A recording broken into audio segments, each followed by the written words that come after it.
शरीर ही नष्ट कर देगा। ऐसा प्रायश्चित किस काम का जो शरीर ही नष्ट कर दे। तो श्रीमन चैतन्य महाप्रभु जी ने सुबुद्धि राय को कहा, हे राजन, क्या तुम्हें भगवान के नाम पर भरोसा नहीं है? इस पानी को पीकर, खौलते हुए जल को पीकर क्यों मरना चाहते हो? और यदि भरोसा है तो हमारे कहने से एक बार कहो हरि बोल। तो उसी समय राजा ने कहा हरि बोल। बोले बस तुम्हारे एक जन्म के एक पाप नहीं, तुम्हारे जन्म जन्मांतर के पापों का प्रायश्चित हो गया। अब तुम्हें कुछ पीने की जरूरत नहीं है। एक नामाभास तुम्हारा पाप जावे। एक नाम की आभास मात्र से तुम्हारा पाप नष्ट हो गया है। और अब जो तुम नाम लोगे वो नाम तुम्हें भगवत प्राप्ति करा देगा। उसी समय सुबुद्धि राय के चित्त में महाप्रभु जी की कृपा से नाम निष्ठा जाग गई। अब तो दिन रात नाम संकीर्तन करने लगे। पर विचार करें, यदि सुबुद्धि राय उस खौलते हुए जल को पीकर शरीर छोड़ देते तो हिंदू धर्म का पालन करने में या जाति धर्म का पालन करने में ऊंचे उठ जाते, नाम हो जाता। कितना बड़ा पाप का प्रायश्चित राजा ने किया। लेकिन क्या भगवान नाम की निष्ठा जीवन में जग सकती थी?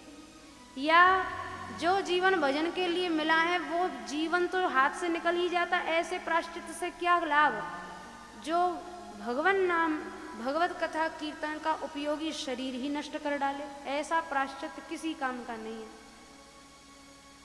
तो सर्वेशाम, जितने प्रकार के पाप हैं और हो सकते हैं, सभी प्रकार के पापों का प्रायश्चित केवल भगवान नाम है, केवल भगवान नाम। परीक्षित जी ने कहा कोई उदाहरण, तो सुखदेव जी महाराज उदाहरण के रूप में अजामिलोपाख्यान सुनाए हैं। भागवत जी का बड़ा प्रसिद्ध उपाख्यान है अजामिलोपाख्यान। और सभी लोग कथांश इसका जानते ही होंगे। अजामिल एक बड़ा शुद्ध सदाचारी विप्र था। केवल एक बार के गलत दर्शन से, समिधा लेने अजामिल जंगल में गए थे यज्ञ की लकड़ी लेने। एक बार केवल गलत दर्शन किया था। एक शूद्र को वेश्या के साथ संभोग करते हुए देख लिया।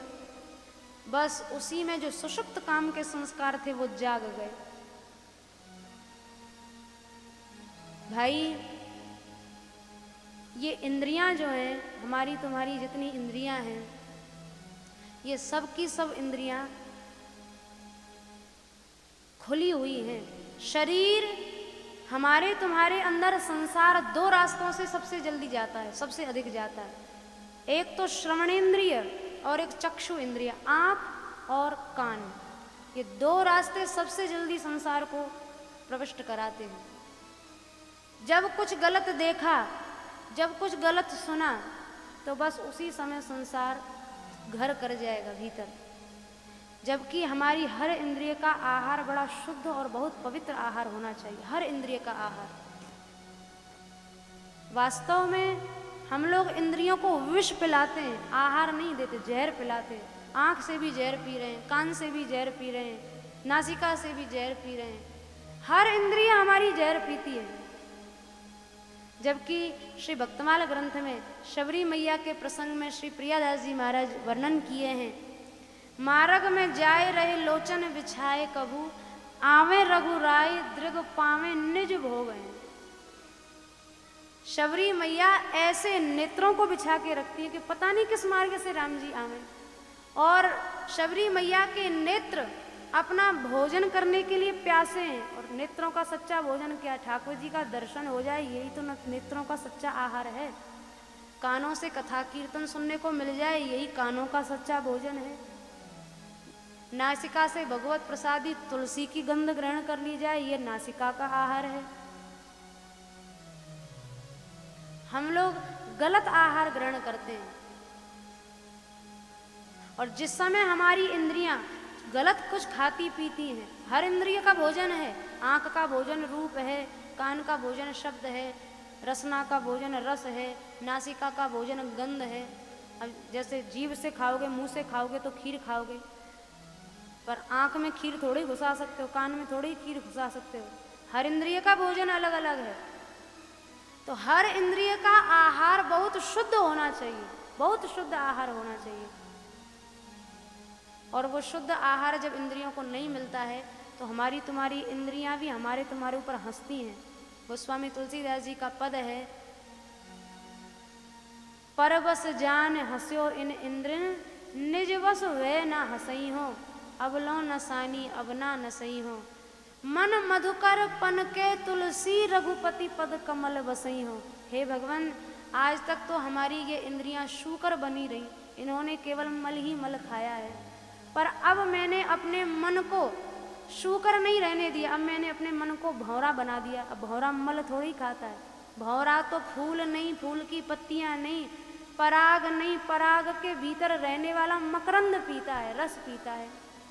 आपके चरण रूपी कमलों का मकरंद ही मेरा मन रूपी भौरा पिएगा, ऐसा मैंने निश्चय कर लिया है, तुलसीदास जी कह रहे हैं। पर हमारी तुम्हारी स्थिति यह नहीं, हमारी तुम्हारी स्थिति तो अभी इंद्रियां अपनी अपनी ओर खींच रही हैं, तरह तरह से हमें तुम्हें इंद्रियां नचा रही हैं।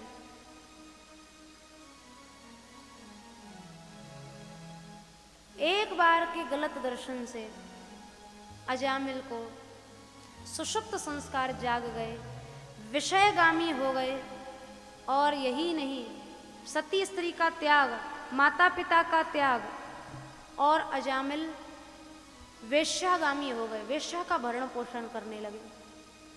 88 साल पाप करते करते निकल गए, 88 वर्ष, मृत्यु का समय निकट आया। मरते समय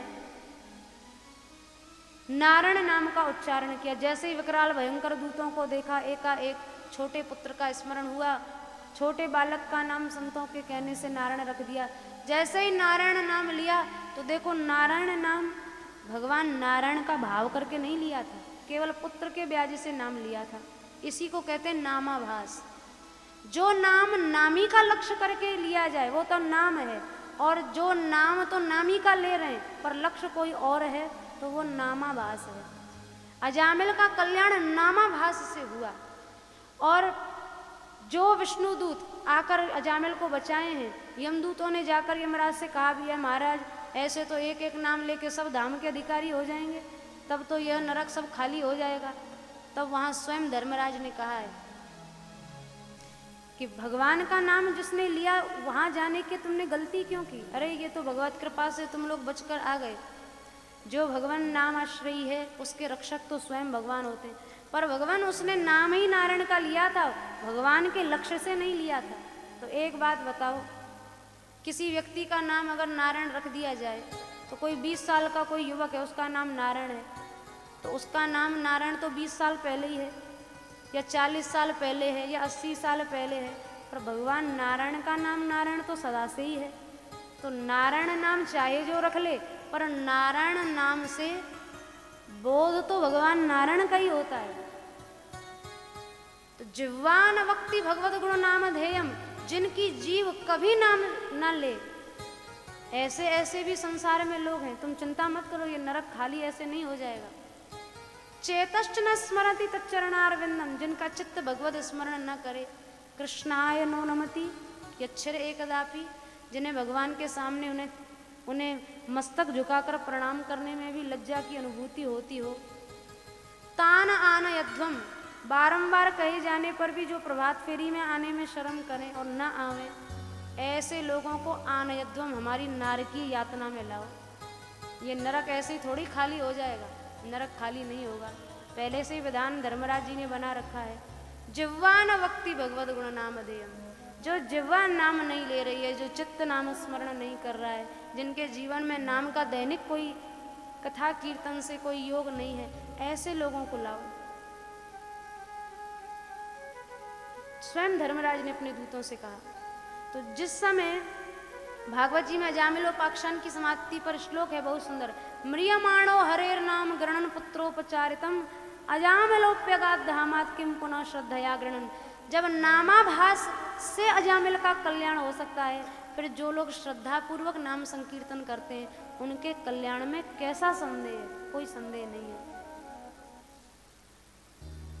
इसलिए हम आपसे बारंबार प्रार्थना करते हैं, यहाँ जितने भी गांव के लोग बैठे हुए हैं, जहाँ जहाँ से भी वैष्णव आए हैं, यहाँ के आसपास के संपूर्ण क्षेत्र में भगवान नाम संकीर्तन होता है, नगर संकीर्तन होता है। आप लोग अधिकाधिक नाम संकीर्तन से जुड़िए, अधिकाधिक संख्या में आइए, जीवन का अधिकाधिक समय भगवान नाम को समर्पित करिए। नामाभास जीव का कल्याण कर देता है।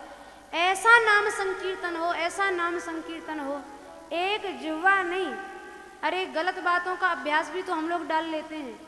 अब जैसे जो लोग तंबाकू खाने का जिन्हें अभ्यास होता है, उन्हें यदि ठीक समय पे तंबाकू ना मिले तो होठों में खुजली चलने लगती है, उनके मुंह में खुजार चलने लगती है।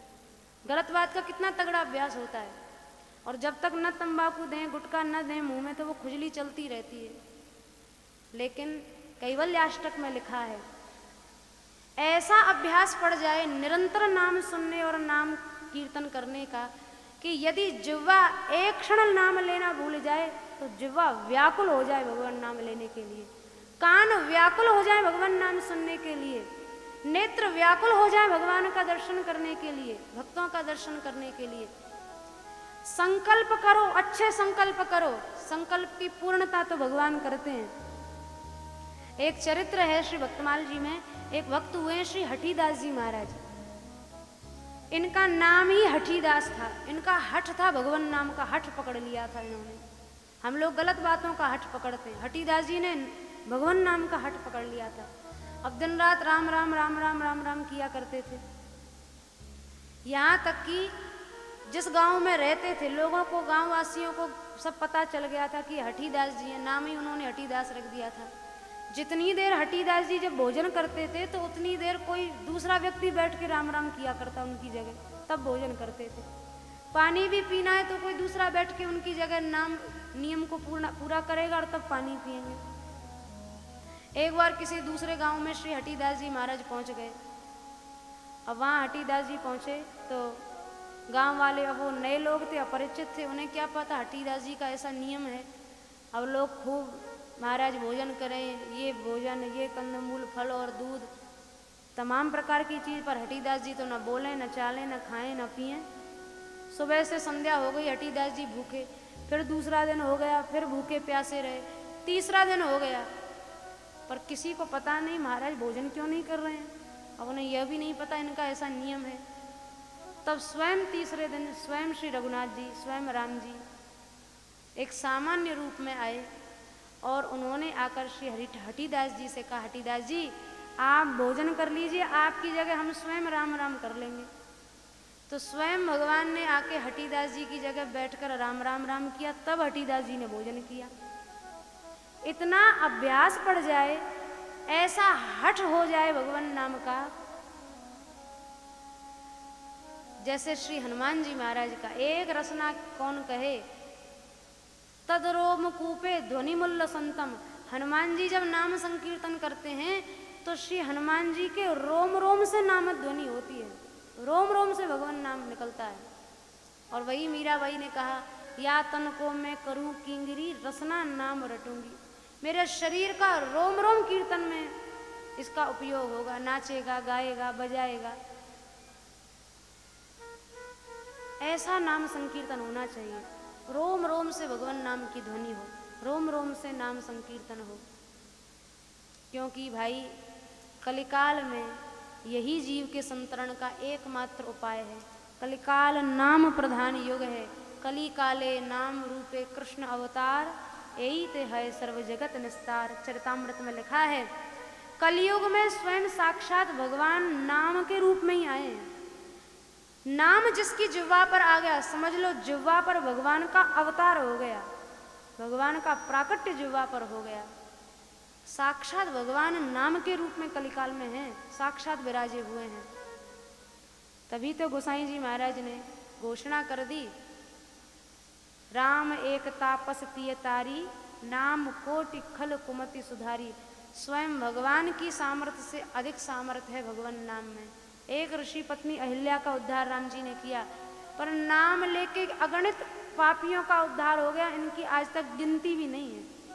तो नाम से सर्वथा, नामी से सर्वथा नाम का प्रभाव अधिक है, नाम का महात्म्य अधिक है, नाम की सामर्थ्य अधिक है। इसलिए भावुक जनों ने गाया भी है, राम से बड़ा राम का नाम, राम से बड़ा राम का नाम, राम से बड़ा राम का नाम, राम से बड़ा राम का नाम। अंत में निकला ये परिणाम, अंत में निकला ये परिणाम, राम से बड़ा राम का नाम, राम से बड़ा राम का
इन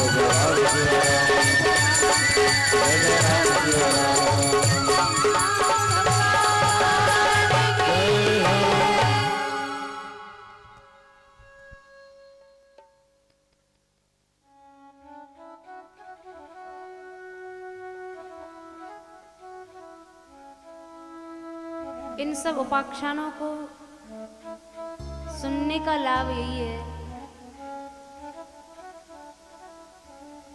नाम निष्ठा हमारे चित्त में जागे, विश्वास बढ़े। कौनेउ सिद्धि की बिनु विश्वासा, बिनु हरि भजन ना बहु भय नाशा। विश्वास बहुत आवश्यक है।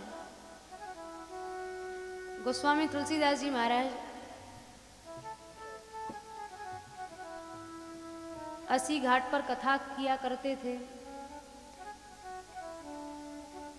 एक महाशय थे जो प्रतिदिन नदी पार करके कथा सुनने पहुंचते। एक दिन कथा थोड़े विलंब से विश्राम हुई तो कोई नाव महाशय को घर लौटने के लिए नहीं मिली। आके गुसाई जी से प्रार्थना की, महाराज कैसे घर जावें। गुसाई जी ने कहा, भैया घर जाने की जरूरत क्या, यहीं रहो, सवेरे चले जाना, ऐसी क्या आफत आ रही है। महानुभाव बोले, किंतु महाराज यहाँ रहूंगा तो घर की स्मृति बनी रहेगी, घर पहुंच जाऊंगा तो यहाँ का स्मरण बना रहेगा, इस लोभ से जाना चाहता हूँ।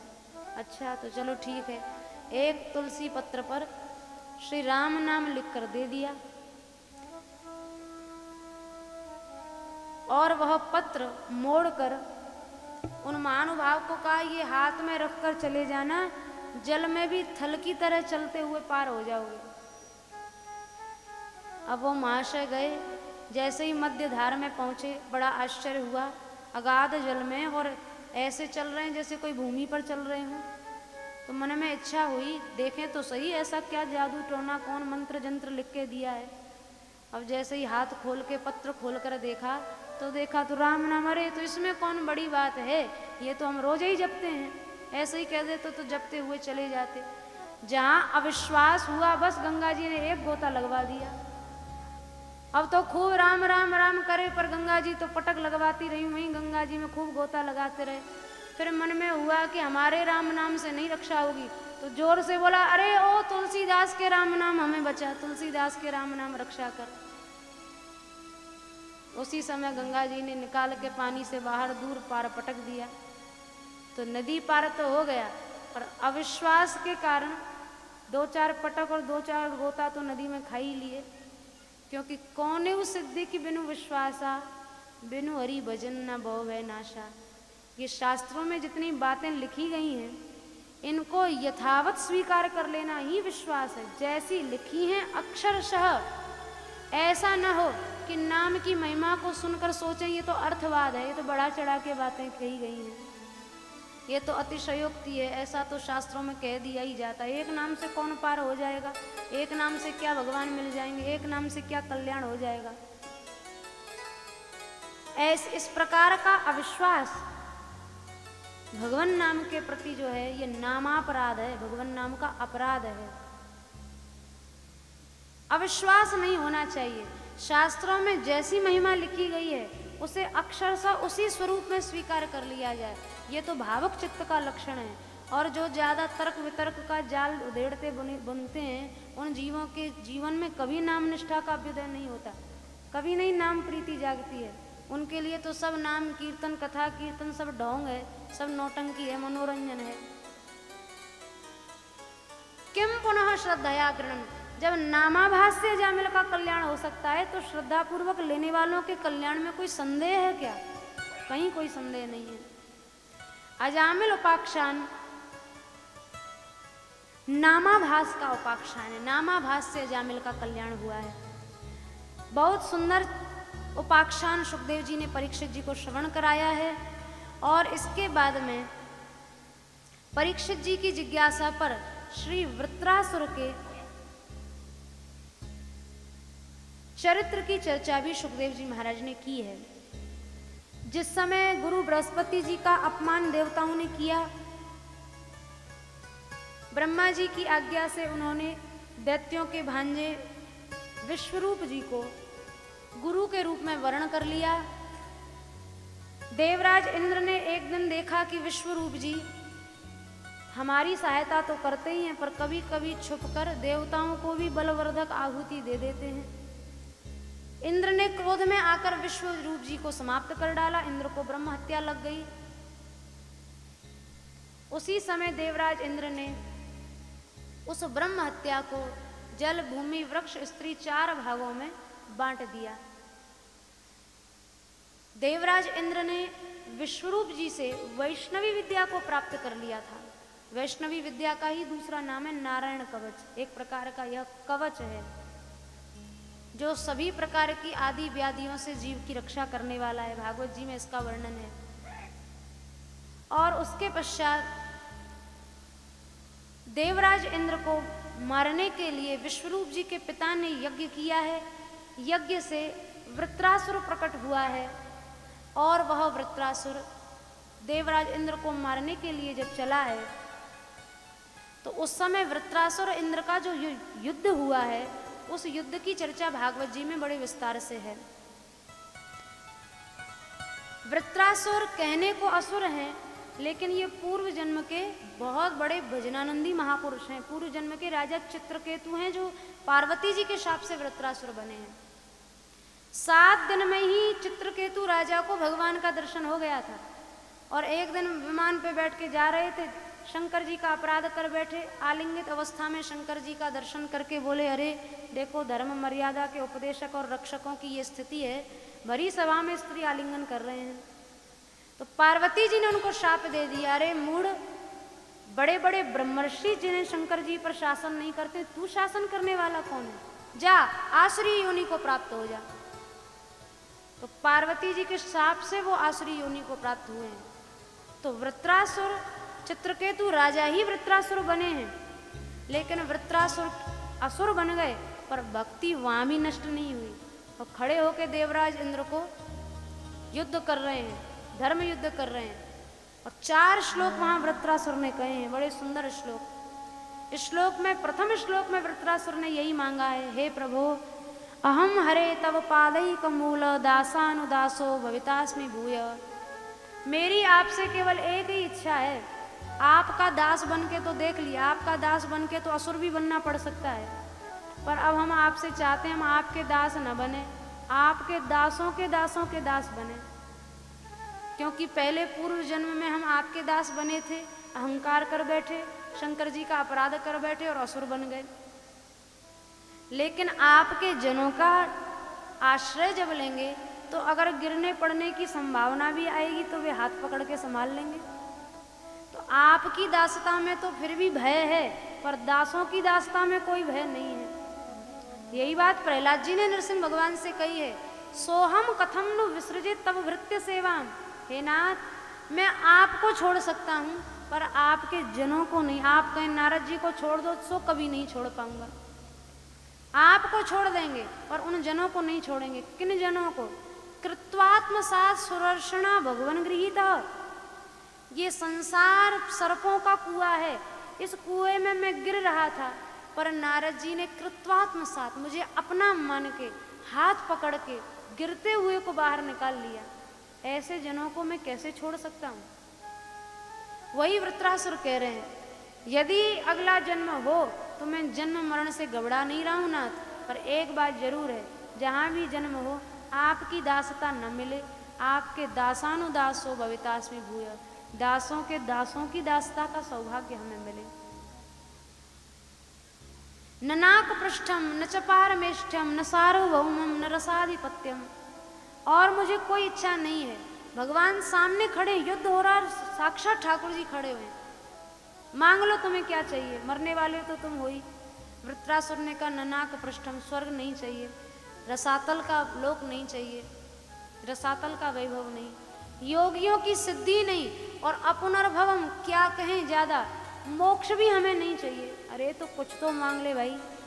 तो वृत्रासुर ने हाथ जोड़कर कहा, समंजसत्वा विरहीय कांक्षे। हे नाथ, मुझे आपको छोड़कर और कुछ नहीं चाहिए। चतुर भक्तों का लक्षण है। फिर वृत्रासुर ने पंखहीन चिड़िया के बालक जैसी छटपटाहट, गाय के वत्स जैसी भगवान को पाने की व्याकुलता और वियोगनी पत्नी के पति से मिलने के जैसी व्याकुलता वृत्रासुर ने भगवान से मांगी है। और आखिरी श्लोक में वृत्रासुर कह रहे हैं, ममोत्तम श्लोक जनेषु सक्षम संसार चक्रे भ्रमतः स्वकर्म भी त्वन्मायात्मात्मजदार गेहेषु आसक्त चित्तस्य ननाथ भूयात्। मेरी आपसे एक ही प्रार्थना है कि मरने के बाद मेरा जहाँ भी जन्म हो, मेरा संसारी